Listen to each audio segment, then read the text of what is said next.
I will be reading from my script the entire time because I'm not memorizing this. The mainstream media has always demonized the girl. The zine, Hit It or Quit It, stated, "A lot of the music bullshit I read is totally male dominated and girls' issues and girls' music is totally ignored. They paint women as the object of desire, and Riot Grrrl took back that word and their stories in order to create a movement." An example of this bullshit is Molly Crew's 1989 song, "Grrrls, Grrrls, Grrrls."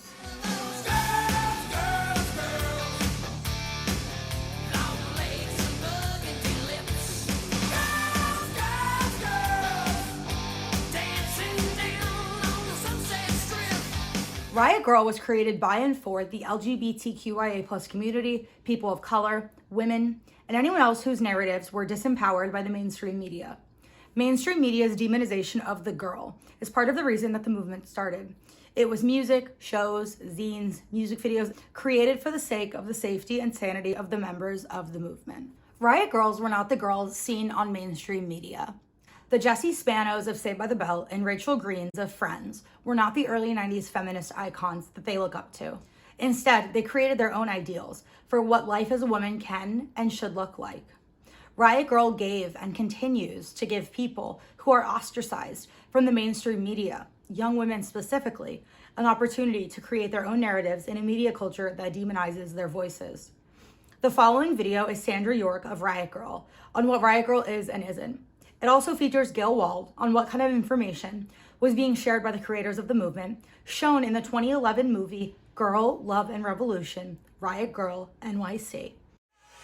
A lot of early Riot Grrrl music specifically talked about sexual abuse, either incest or sometimes date rape, but more sexual abuse in the home. And it was music that I think for me first made visible, kind of what girls' condition was in the private spaces that were supposed to be protective for them. Being in Riot Grrrl or not being in Riot Grrrl? Not being in Riot Grrrl means just sort of being vaguely dissatisfied and vaguely kind of like self-loathing and vaguely passive and beaten down by, sexist society. Where being in Riot Grrrl means you can talk about things, work things, process it. The idea that women could process their trauma by sharing it and in turn help others process their trauma was unheard of. Along with period blood abortions and vaginas, sexual violence has always been a subject avoided by mainstream society and media as it's not nice. This societal encouragement of women suppressing their trauma leads to continued cycles of violence and patterns or signs of abuse being ignored and shut down as being dramatic and or hysterical. Before social media and the #MeToo movement in 2017, women were not actively encouraged to discuss their trauma publicly. And while women are still actively encouraged to suppress their trauma due to the mainstream belief that pain is ugly and women can never be ugly, Riot Grrrl rebels against that idea. Riot Grrrl gave survivors of trauma a safe space to heal and help others. Jessica E. explained it simply as, quote, "Feminism, it's music. It's making sure we're not alone. It's communicating," which are core foundations of the movement. Sick of being misinterpreted as overly radical and victims of circumstance, Riot Grrrl took their press into their own hands. Kathleen Hanna of Bikini Kill was fed up with being asked if she was a stripper rather than being asked about her music, but it all came to a head when it was non-consensually revealed by a mainstream media source that she was raped by her father. That girl thinks she's the queen of the neighborhood. I got news for you. She is! And I had it written that my father raped me in the Washington Post without my permission. I'm not willing to deal with the mainstream anymore. When they're constantly asking me questions about if I've been a stripper, if I haven't been a stripper, constantly just completely sexist shit, where they're trying to turn the band that I'm in or the projects I'm involved with against other women who I respect. If I were to take their criticism to heart, ignore Riot Grrrl, where would I be today? I would be a passive consumer of culture. What Riot Grrrl and a lot of other women in a lot of in a lot of different forms, what they've done is like produce their own media and like flood the media system in whatever way they can with their own media, saying, no, this is what a woman is, this is what a woman is, this is what a woman is. It appeared that the mainstream media was more interested in the private details of these women rather than the message they were trying to send through their music, lifestyle, art, activism. Hannah's private trauma was exploited for a salacious headline. This is a direct result of sexism, as mainstream media views women as objects rather than as human beings with feelings. While some participants, such as Jake Greenberg, came to Riot Grrrl through the legendary Bikini Kill or other bands on the Riot Grrrl map at the time, such as L7, Bratmobile, Babes in Toyland, and 7 Year Bitch. Others, such as Jessica Ferris, got involved due to a need to be humanized. She says in regards to joining Riot Grrrl, "Hi, we're girls and we're doing cool things and we're here and we're alive, you know? Gosh, I could go on and on.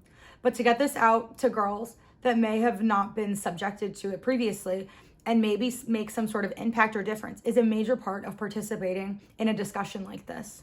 Her wanting to make an impact is a recurring theme in Riot Grrrl culture." Riot Grrrl rebelled and fought against the male-dominated punk scene / world through zines. What differentiates zines from blogs, diary entries, or regular magazines is the motivation behind them. While the motivation is not always inherently political, it often was due to the nature of the content of the zines. The third wave feminists of the Riot Grrrl movement questioned, explored, lectured, and ranted, with not only a broad spectrum of opinions, but also a shared openness and authenticity. They actively rebelled and fought against the male-dominated punk space and world through their zines. Zines of the movement discussed all subjects, taboo or not. The zine Grrrl by Veronica included a list of things to do when one meets a lesbian.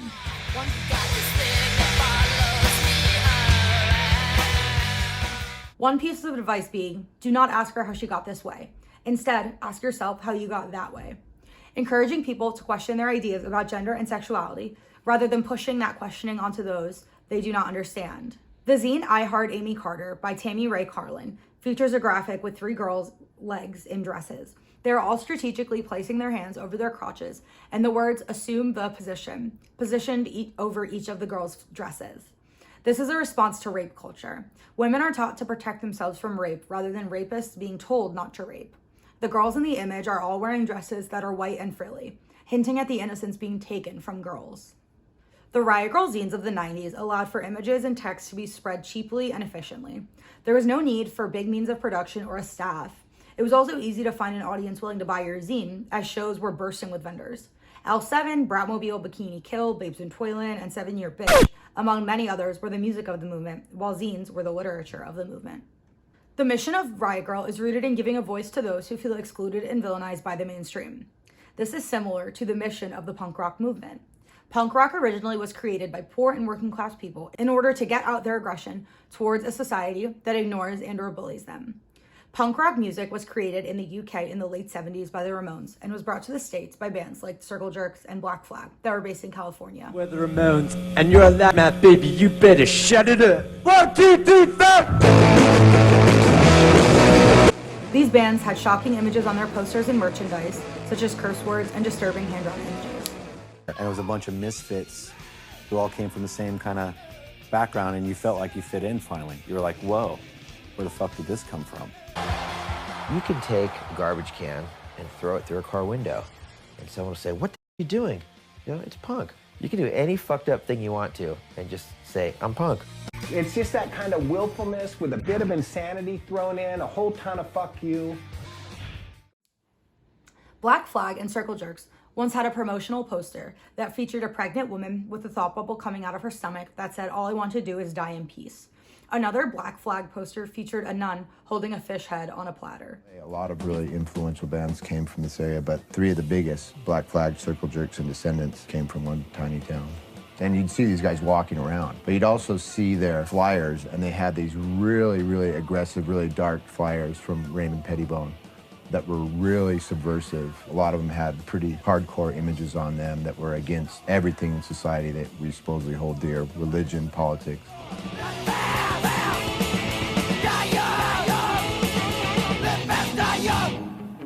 These posters were meant to grab your attention, whether you were a normie or a punk rocker, and make you think. This thinking could possibly lead to attending a show or outrage towards the music. The attendance of shows and the outrage towards the scene by the mainstream society was enough to know that the movement was a success. Riot Grrrl's close proximity to punk culture is due to both of their subcultures' inherent anarchy and willingness to push the boundary of what is and isn't socially acceptable. The punk rock of the 80s did not care about the safety of the men, let alone anyone in the scene, with Henry Rollins of Black Flag quitting the band mid-set due to the amount of violence in the scene. That's the one difference from the New York scene and the London scene that I saw a lot. I mean, yeah, they were violent there, but in California, it was super violent.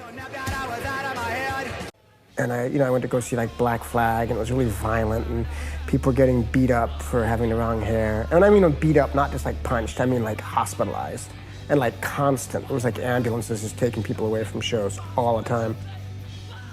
People getting killed for having the wrong hair was a problem in the scene at first, so the safety of women in the scene was a joke. Riot Grrrl was partially a fight for space in the punk rock subculture that raped, beat, and villainized them.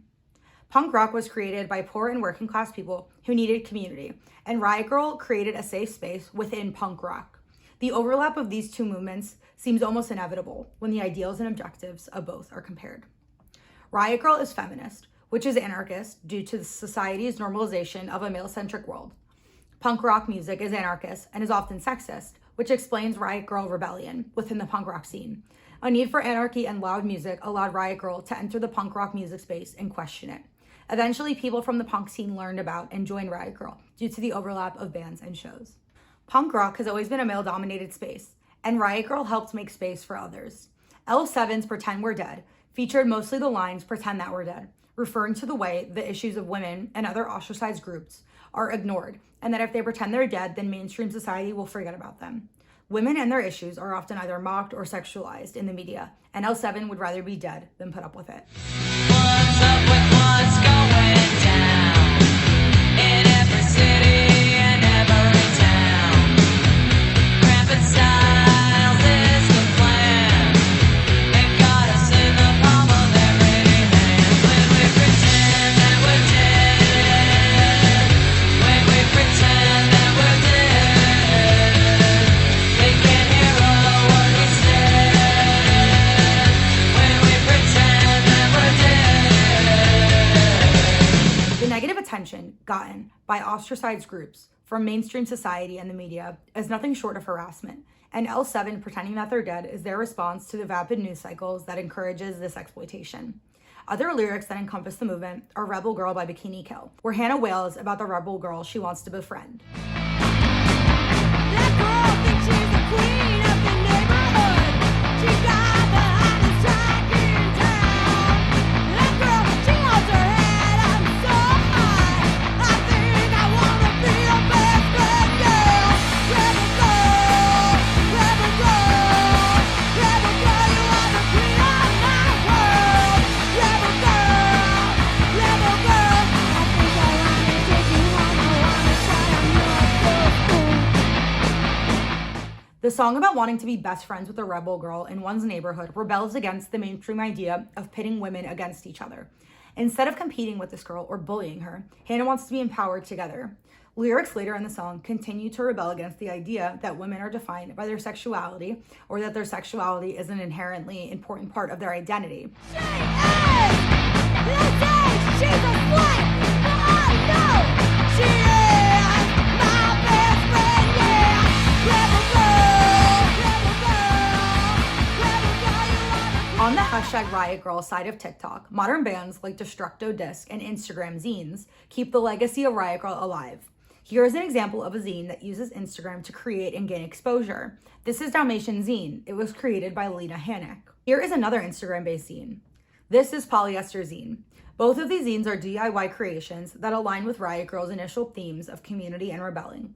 This kind of art is important for people who feel excluded from the mainstream media and are seeking community. Riot Grrrl did not live and die in the 90s. It lives on today through various social media mediums such as TikTok. Similar to YouTube, TikTok caters your feed directly to your interests based on the posts you interact with the most. As a former active member of the alternative side of TikTok, posts tagged #RiotGrrl popped up on my feed a lot. Accounts such as @RiotMoms create content about the origins of Riot Grrrl and where the movement is now. This content makes the movement more accessible than it was 30 years ago. #RiotGrrl on TikTok continues the legacy in a short form medium that is easy to understand. Because I made the video about the problems with Riot Grrrl, I want to talk about the importance and the impact of Riot Grrrl. The anger towards the exclusion of women in punk rock started way before the 90s. While bands like the Sex Pistols became household names, women were still booed off stage. Women like Toby Vale and Kathleen Hanna were among the first to try to challenge this. And Riot Grrrl originally came from a manifesto and from the phrase Girls Riot. Riot Grrrl fashion and aesthetic was unabashedly feminine. And that's where these rockers got their power from. Rock and roll and punk in general was still a boys' club back then, and Riot Grrrl became a girls' club. The subgenre started off with zine culture, and this gave a community for queer women, feminists, and women that were abused. Riot Grrrls found their power in over-the-top femininity. And that's why themes of revolution and boy-girl hypernations were so strong in the music. The community was formed around loving and empowering women. And today, the subgenre has grown so much that we now have Riot Ghouls. I'll answer any questions down below. Some users lip sync to the song I Wish I Was a Riot Grrrl by Destructo Disc. If you was a riot girl, that'd be cool. Taking what you know and breaking all the rules. Screaming in your face till your ears get tender. Teaching you a thing about race and gender. Destructo Disc is helping keep Riot Grrrl alive. This song is about what the title says it's about, the lead singer wishing he was a Riot Grrrl. Not your average ordinary nature. Girl, don't take your abuse. We're acting like a bitch.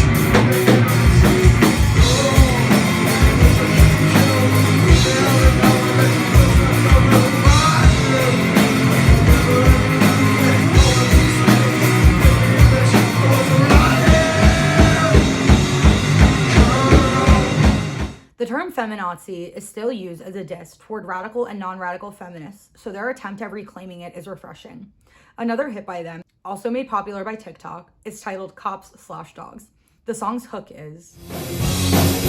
Dogs go to heaven and all cops go to hell.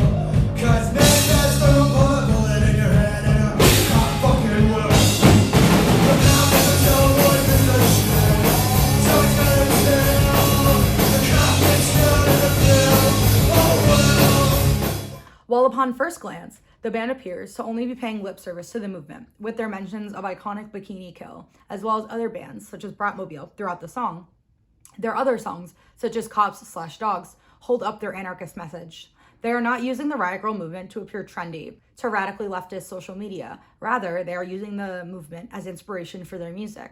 By doing so, they are continuing the Riot Grrrl legacy. The Riot Grrrl zines of the early 90s captured third-wave feminism in a way that inspires young people to this day. The space for Riot Grrrl zines of the 90s within archival culture has to be fought for due to how harmfully mainstream society continues to see feminism. While people such as Jenna Freeman of Girl Zines in the Library fight for the physical space in libraries, zines are alive and thriving in the digital world. While Instagram is the place for them now, the feminist zines of today are clearly inspired by the Riot Grrrl zines. They still capture the DIY punk vibe that the Riot Grrrl movement in the 90s captured so well. Zines such as Dalmatian and Polyester carry on the movement. Riot Grrrl gave and continues to give women, marginalized groups, the LGBTQIA+ community, opportunities to create their own narratives through music, zines, or their general involvement in the movement. They spread the message that one can do whatever they want despite what society tells them, and its roots in punk amplify this message. The continuation of Riot Grrrl into today is magical, and I hope it is never lost. While Riot Grrrl is not as prominent as it was in the 90s, its place in culture remains vital, and it will evolve as different social media sites, art styles, music, political ideas, and leaders rise in popularity. I am proud to be a Riot Grrrl and help the legacy live on. Goodbye.